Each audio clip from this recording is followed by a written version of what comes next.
Tapi ada memang beasiswa ke arah Madinah, ke Mesir, ke Sudan, ke Turki dan seterusnya. Diarahkan anak tatkala dia naik kelas 2 SMA. Udah mulai penjurusan. Mau ke Turki, udah. Nanti kelas 2 sampai kelas 3-nya bahasa Turki. Yaitu sama Turki. Ya, tatkala ke Timur Tengah berarti bahasa Arab, tafsir, namanya dan seterusnya. Sekarang itu anaknya memang dulu saya ngajar seumuran dari ini, ya, itu dari SD kelas 2, 3 itu ya, lagi bagus mulai dan seterusnya. Alhamdulillah alumni pertama anak sekarang sudah jadi semua. Ya, jadi di pesantren ada yang di universitas ya. Nah ini ingin saya juga di sini nanti kita lepas Ramadan ya minimal bacaan kita untuk jadi imam itu lengkap lah enak gitu sebenarnya ya tidak minimal itu pokoknya di mana tatkala baca ayat yang panjang mulainya dari mana dan seterusnya supaya bisa insyaallah siap ya.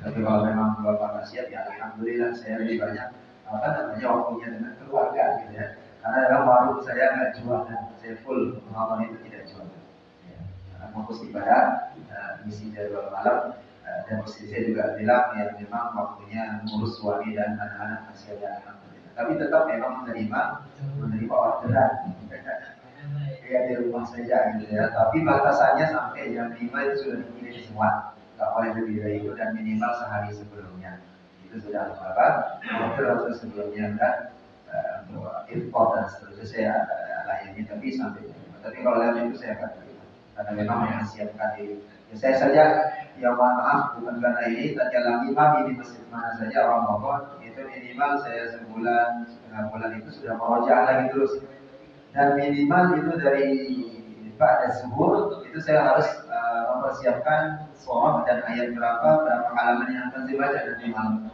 Ya nggak bisa sama dengan misi sekarang. Ya tadi saya karena kemarin musibah tetangga ada yang meninggal mendadak sampai sedikit orang pengurus masjid juga. Ya, artinya dari semenjak Allah itu dibangun dia berperan pikirannya dari dananya, sumbangsihnya dan seterusnya. Beliau juga punya PT di sini di Cikatim sana. Posisinya luar biasa Pak. Sekarang itu beliau itu mempunyai posisi yang sangat bagus menghandle sebuah perusahaan. Nah itu kalau Allah, ya, beliau juga orang yang taat beribadah, selalu disab paling di sebelah kanan, ya karena memang kesempatannya subuh dengan maghrib isya, ya, karena hari-harinya kerja, selalu kita kehilangan juga beliau. Ya, jadi yang sakit itu istrinya cuci darah, beliau yang menangani terus, tapi subhanallah, Allah dari jam 2 sebelum hari sebelumnya beliau meriang demam tinggi minum paracetamol jam 12 malam istirahat ternyata kejang serangan jantung jam 2 saya dibangunin sama anaknya teriak-teriak jadi saya bangun ya pembelajaran juga buat saya dan doa mudah-mudahan gitu ya bangun saya pertama berdua ada mobilnya saya nggak bisa bawa mobil gitu. Bawa ke rumah sakit nggak bisa bawa mobil saya selalu berpikir ya Allah ya Allah sebentar belajar mobil kalau nggak punya mobil harus belajar mobil gitu supaya bisa bawa orang 2 kali saya Pak menangani samping saya persis perempuan ibu-ibu sama juga orang yang baik yang luar biasa ya. Itu saya angkat sampai ini beberapa orang lari ke kita kalau meninggal kemarin ada juga bapak ini ya, kita angkat bertiga sampai kalau orang yang gemuk lebih gemuk lima pendek tapi gemuk nggak kuat Pak tangan saya masih agak kurang tertarik gitu angkatnya itu luar biasa sampai ini rekam jantung ini nggak bisa ditolong bisa dikejut nggak dok saya bilang nggak bisa jaringannya saluran oksigen di kepala 15 menit mungkin dari 10 menit yang lalu bisa dikondisikan itu bisa tertolong ini sudah tidak aktif ya.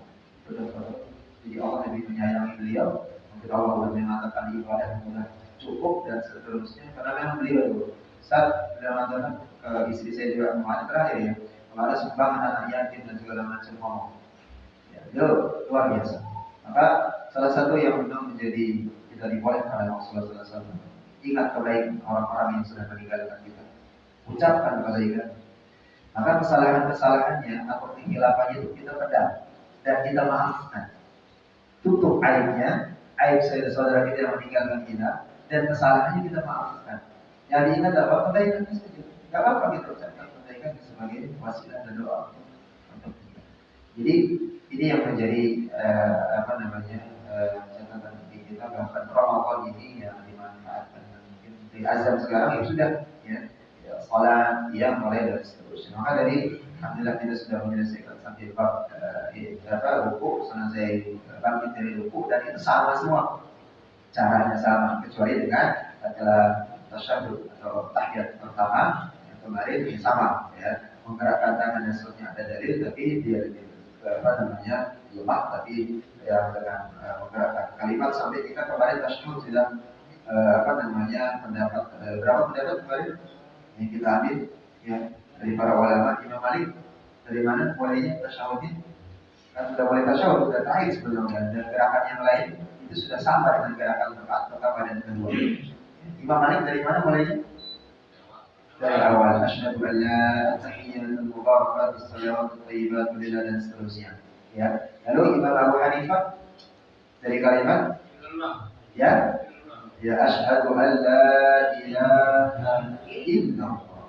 Kalau Imam Syafi'i dari kalimat asyhadu an la ilaha illallah. Ya, kalau Imam Muhammad bin Hanbal itu yang dari awal tadi. Kalau kalimat Malik asyhadu an la ilaha illallah, asyhadu anna Muhammadan rasulullah. Imam Hambali itu dari awal. Makanya mohon maaf kalau teman-teman yang melihat ada teman-teman sunnah yang salaf itu pasti dari tasyahud. Lalu kalau lihat dari ini yang kita perhatikan yang lebih mendekati dari sunnah yang pertama Rasulullah SAW itu 3 tangan itu ditekuk di kepala, lalu ya jempol kita bertemu dengan tangan jari manis dan membentuk bundaran, ya bulatan seperti itu. Ya, maka gerakan-gerakan yang lain itu sama dengan yang pertama. Maka di sini yang perlu kita memberikan motivasi sekarang itu adalah bagaimana Ramadan ini dijadikan sebagai motivasi. Karena ada banyak orang yang mengatakan kalau Ramadan datang, pahala banyak. Tapi motivasinya apa? Nah ini yang perlu kita kembalinya kembali. Maka motivasi yang pertama yang perlu kita lihat jemaah dari Allah Subhanahu Wa Taala. Ketika Allah Subhanahu Wa Taala menerangkan atau menurunkan daripada ayat yang 183, ya ayyuhalladzina amanu kutiba alaikumusiyam. Ya ayyuha. Allah mengawali dengan ya. Ha, wahai orang-orang. Siapa itu orang-orang? Aman. Ya, menyatakan dirinya beriman kepada Allah Subhanahu Wa Taala. Ya, yang menyatakan dirinya menjadi seorang muslim yang taat ataupun tidak taat. Orang-orang yang mana keimanannya kuat, ya, yang senantiasa mendekat dirinya kepada Allah Subhanahu Wa Taala. Dia mulai menjadi dalam salat jamaah yang senantiasa hadir ta'limnya, hadir tilawahnya dan seterusnya, infak, sedekah di jalan, kuat iman itu Allah itu dipanggil Allah Subhanahu Wa Taala. Begitu juga dengan orang-orang ya ayyuha, orang yang pertengahan, imannya tidak terlalu kuat dan tidak terlalu lemah. Dan begitu juga dengan orang yang jauh dari Allah Subhanahu Wa Taala. Yang mungkin orang itu tidak pernah sholat, ya mungkin orang itu senantiasa berbuat zalim, kesalahan, dosa dan seterusnya. Dan kalau Ramadan tiba, ya ayyuhalladzina amanu kutiba alaikumusiyam. Saat sekarang ini akan diwajibkan bagi kalian untuk berpuasa. Kama kutiba alal ladzina min qablikum la'allakum tattaqun. Sebagaimana diwajibkan atas orang-orang generasi sebelum kalian. Bagaimana generasi sebelum kita itu diwajibkan puasa? Memang berpuasa, tapi tidak spesial dan spesifik dengan Ramadan yang diwajibkan bagi umat Nabi Muhammad SAW. Maka ini yang perlu kita perhatikan. Maka tatkala Allah mengatakan kutiba alaikumusiyam kama kutiba alal ladzina min qablikum la'allakum tattaqun, supaya kalian menjadi orang-orang yang bertakwa. Maka dengan derajat takwa ini Allah Subhanahu Wa Taala akan memberikan kedudukan yang istimewa, kedudukan yang luar biasa yang tidak diberikan kedudukan bagi orang-orang sebelum kita. Begitu juga dengan tatkala iman dan ketakwaan itu kita peroleh dari Ramadan, ya setelah melaksanakan Ramadan, maka itu akan berbekas dengan 11 bulan setelahnya. Maka ini menjadi bekal bahwa ketakwaan itu akan memberikan kemuliaan bagi orangnya. Maka pertanyaan, bukankah Ramadan itu mulia dengan Al-Quran? Bukankah satu malam itu mulia dengan diturunkannya Al-Quran di dalamnya? Dan bukankah dalam satu tahun itu menjadi spesial satu bulannya karena di dalamnya ada bulan Ramadan, dan Ramadan itu spesial karena Al-Quran? Maka ketakwaan ini yang diinginkan Allah Subhanahu Wa Taala. Tatkala kita mendapatkan derajat takwa, maka kita akan bahagia. Bahagia di mana? Bahagia di dunia dan terlebih lagi nanti di akhirat. Sebagaimana Allah Subhanahu wa taala di dalam surat Al-Baqarah ayat 189 mengatakan a'udzu billahi minasyaitonir rajim. Yas'alunaka 'anil ahillah qul hiya mawaqitu lin-nas wal hajj وليس البر بأن تأتوا البيوت من ظهورها ولكن البر من اتقى. Maka ini perintah sebenarnya dari awal ayatnya bagi orang-orang yang sudah berkeluarga. Ya, kata Allah Subhanahu wa taala, "Laisal birra bi an ta'tul buyuta min zuhuriha." Bukan hal yang baik, perkara amaliyah yang baik tatkala seorang ya laki-laki mendatangi. Maka di sini al-bait mengatakan al-bait berarti itu rumah. Ya, seorang itu mendatangi rumah seseorang yang lain atau rumahnya sendiri dari jalan belakang. Kalau ada pintu depan, ketok dengan baik assalamualaikum. Tapi kalau dari belakang diam-diam berarti kemungkinan pencuri, perampok atau orang yang tidak dikenal. Akan tetapi di sini maksudnya adalah seorang laki-laki itu berhubungan dengan istrinya lewat belakang. Ya, antatul buyuta min zuhuriha walakinnal birra man ittaqa. Perbuatan baik itu adalah ketakwaan kepada Allah Subhanahu wa taala. Ya, watul buyuta min abwabiha wattaqullaha la'allakum tuflihun. Ini di ayat terakhir. Wattaqullah.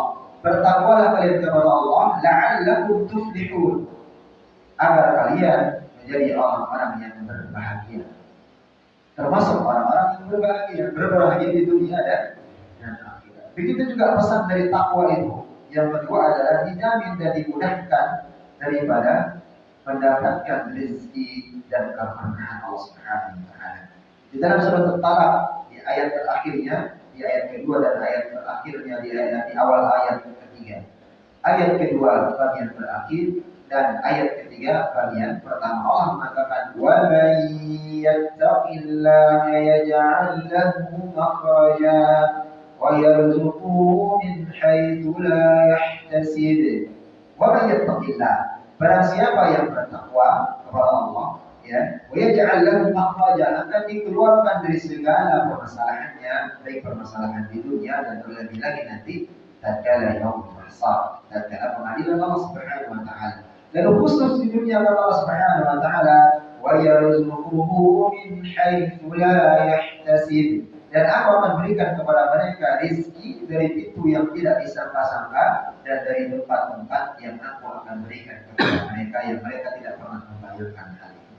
Maka ketakwaan itu akan memberikan jalan keluar dan rezeki baik di dunia dan di akhirat. Lalu yang kedua ya Allah Subhanahu wa taala, ya, ketakwaan itu akan memberikan kepada kita, memudahkan kita mendapatkan pengetahuan, menambahkan daripada ilmu kita. Kata Allah Subhanahu wa taala dalam surat Al-Baqarah ayat 282, "Wattaqullah wa yu'allimukumullah wallahu bikulli syai'in 'alim." Bertakwalah kepada Allah. Wa yu'allimukumullah, maka Allah Subhanahu wa taala akan memberikan kalian anugerah tentang ilmu. Ya, wallahu bikulli syai'in 'alim. Ketahuilah, dan sesungguhnya Allah Subhanahu wa taala bikulli syai', ya, mengetahui segala sesuatu yang kita